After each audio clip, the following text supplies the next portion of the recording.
ایک زبیدہ خانم حضرت ہارون رشید کی بیوی ہیں زبیدہ. جب ان کا انتقال ہو گیا تو کسی نے خواب میں دیکھا کہ آپ جو ہے بہترین کرسی میں بیٹھی ہوئی ہے جنت میں. تو ان سے پوچھا جو خواب دیکھنے والا نے، بھائی یہ مقام تمہیں کیسے حاصل ہو گیا، آپ اس مقام کو کیسے پہنچ گئی؟ کہنے لگی کہ میں محل میں بیٹھی ہوئی تھی، اذان کی آواز آئی. جب اذان کی آواز آئی تو میری سہیلیاں کچھ بات کر رہی تھی، تو میں نے ان سے کہا کہ اذان کی آواز آ رہی ہے، آواز بند کرو، رب ذوالجلال کی آواز بلند ہو رہی ہے، اس کی تعریف ہو رہی ہے، سنو اور جواب دو.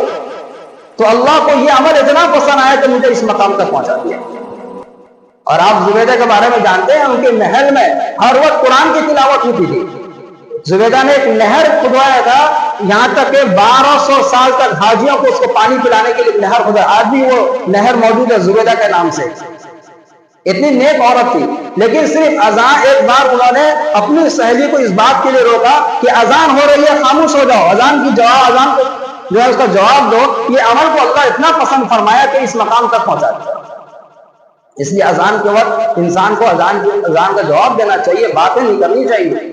اگر کوئی آپ سے بات کر رہا ہے تو ان سے کہہ دیجیے کہ اذان ہو رہی ہے، اذان کا جواب. باتیں کر رہے ہیں، سب کچھ کر رہے ہیں، اور اگر کوئی سلام کر دیتا ہے کہتا جی اذان ہو رہی ہے، تو اذان جب ہو رہی ہے آپ بات کیوں کر رہے ہیں؟ اذان کا جواب دیجیے آپ. اذان جب ہو جائے تو جیسے مؤذن کہتا ہے اللہ اکبر اللہ اکبر، آپ بھی ایسے اللہ اکبر کہیے. وہ جیسے اشہد ان لا الہ الا اللہ کہتا ہے، آپ بھی اشہد ان لا الہ الا اللہ کہیے.